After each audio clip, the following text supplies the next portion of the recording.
What we have here today, guys, we've been waiting to do this. This is Dakota's account, and you might be like, Barry, what are you doing on a level 90 account? Yes, it's level 90, VIP 5. Well, they've started to do something on this account, and it's kind of like I don't know if this is going to be the new meta for whaling on newer accounts.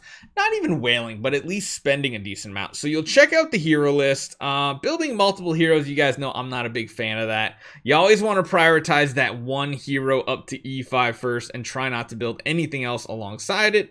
But hey, it kind of is what it is. I wonder if this hero's actually already got Sealand done.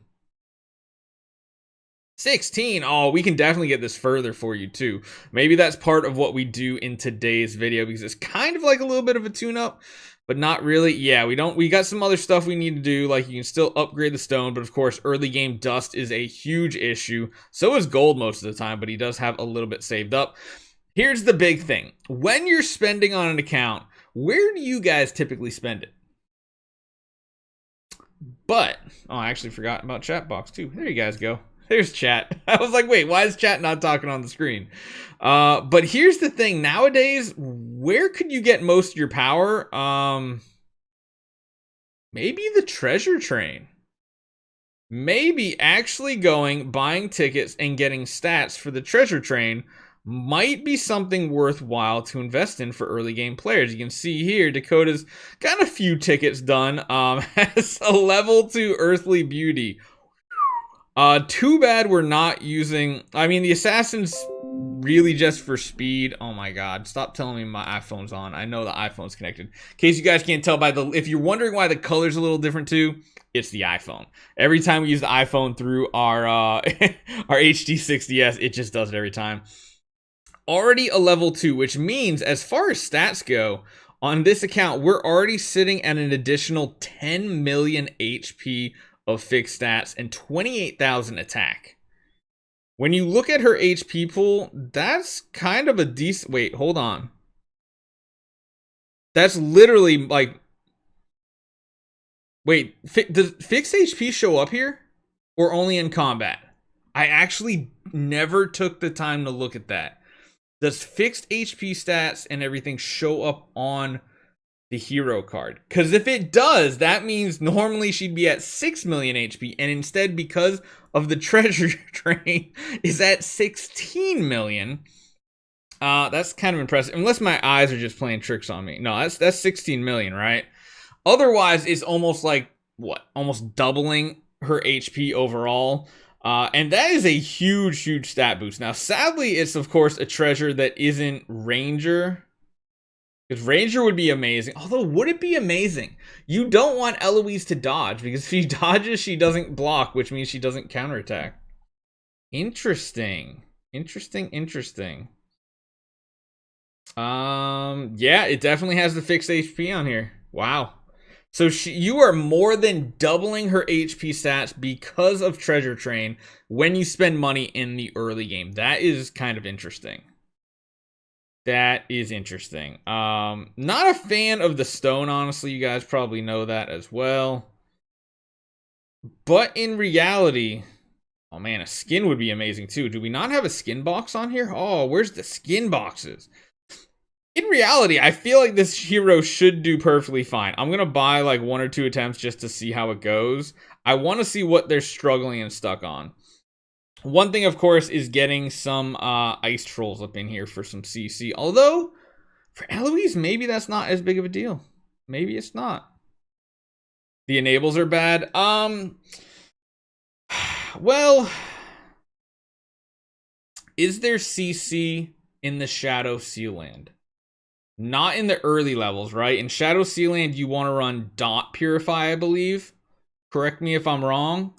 I think Twine only happens once you're in 21 and higher. Right? I'm pretty sure, man, our old Sealand knowledge is going to the dumpster. Go with some extra healing. That should be fine. Using more attack should be good as well. Let's see what happens here. Let's jump in, take a look. She's got so much HP, it's crazy. Get a Tix Ghost in there, and we'll just chuck a bunch of randomness in. That's where a lot of your power is going to be missing, is this Phoenix is very, very weak. And in order for a E3 Eloise to really shine in Sealand, you really need the upgraded pet. But instead of the pet being upgraded, we do have Treasure Train, which is interesting. So really the only risk of dying here feels like it is from when the whole entire enemy team uses actives. Yeah, it's the actives that are going to completely chunk us. Now, even though we're getting an additional 10 million HP, I mean, we also have a C tier, which is absolutely awesome too. The stone is just really bad too. But again, dust is a huge issue. Really, in my opinion, if you're going to be running a crown on her, you really want to get that block chance over 100, in my opinion. Running like a block attack or block HP stone, something along those lines would help. And then as soon as you get your hands on a skin, attack HP damage reduction, this is an absolutely amazing skin for an E3 Eloise. E3 should be enough to get it done. But again, the issue here is... it's just the chokehold. I mean, it's just the chokehold of being on such an early game account. Now, there is something you can try to do to push your progression, especially since we have the Dragon Scale store now.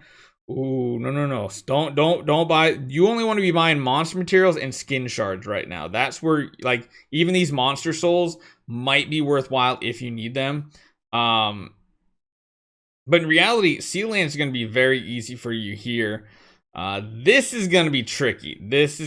Which might be why you had this on right here, and it was probably for... man, I really don't like this attack precision stone. It was probably for jumping into Tower of Oblivion attempts. It's like, sadly, there's not much else you can really put on this team here.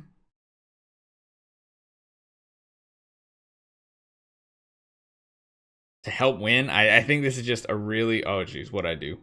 What did the iOS device do? Is it failing on us? I think it's failing.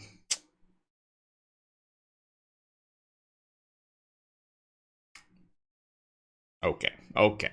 So let's try that again. Let's try to see if there's any tower progression to be had with this team. Again, I think just a little too squishy right now with that stone. A change in the stone would make such a difference. Or just more treasure tickets. You'll notice here she's not blocking. That's the big issue, because you need her blocking every attack to get every Scarred Soul counterattack dot out. It's just like, you gotta have it.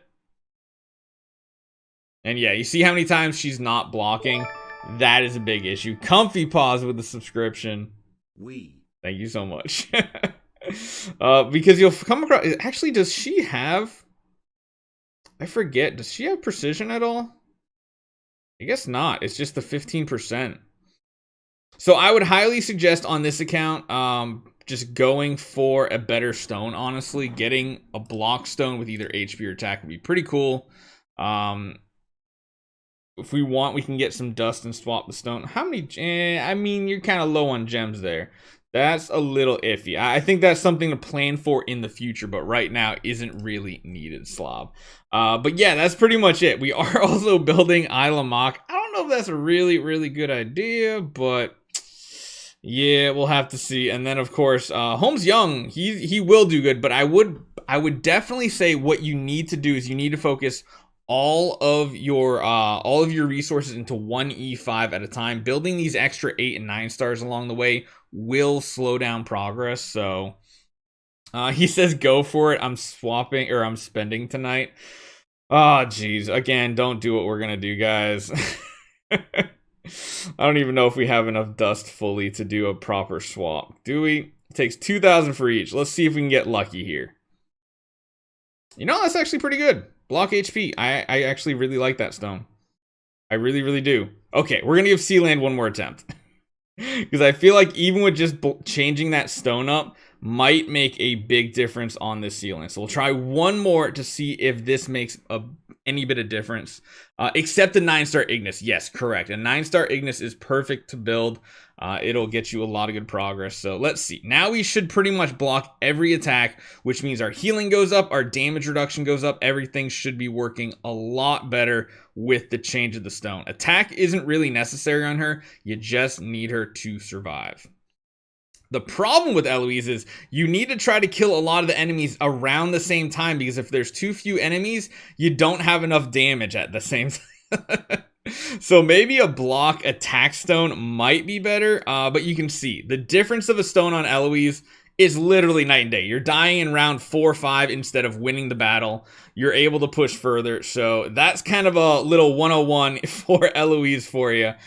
This will be a lot better of a stone. You'll get up to 100% block chance, which is absolutely important. You got 111, so if they do have any precision, that'll help you as well. And then on top of that, man, the sheer amount of stats that the treasure train gives an early game account now that's spending is just absolutely disgusting. Okay, so what we're going to do, we're going to use a few more gems here because we want to see if... Wait, is that the right one? Yeah, that's the right one, right? Right? Yeah, that's right. We're going to buy a few more attempts. We want to see if this E3 Eloise can actually get there. And honestly, it probably shouldn't have too much difficulty, because even though the monster isn't super maxed out, like, the treasure train kind of makes up for that because you're getting all those fixed stats anyway. So she might be able to, even without, like, more baby Tixes. Could work. Question is, can she take the boss 1v1? Because we're gonna... Oh my goodness, that was a lot of damage. That was more damage than we can get rid of.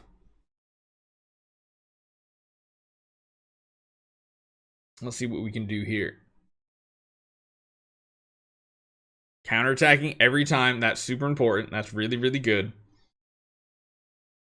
No, I have dot purify now. I'm pretty sure I changed that. I'll double check here in a second. Honestly, if we had some ice trolls just to stagger the warrior actives, that would probably be the difference maker for us. Let's just double check though. Yeah, we have burn. So, the other thing you have... Oh, man. Oh, man. We need some ice trolls. Oh, man. Save your ice trolls. Legit, we need ice trolls to stagger the actives. Oh, this is bad. This is bad. We could put Annabelle in here. Yeah, she could do something with the puppets. If honestly though, we really just need like one ice troll to freeze one of the front warriors to stagger their actives, because the problem is between the boss and the 2 warriors, it's just too much damage to heal through in round 5. Ooh, that's not bad. Wait. Okay. Oh, yeah, it's too much. We need some ice trolls. In case you guys also don't know, one of the most helpful early game heroes is going to be, no, not Poison Tongue. Click the wrong one with my finger. Ice Trolls here. They have a 50% chance to freeze warrior foes, and of course the front 2 are warriors, so it works out perfectly. Save up some of these, and you should be in a really good place.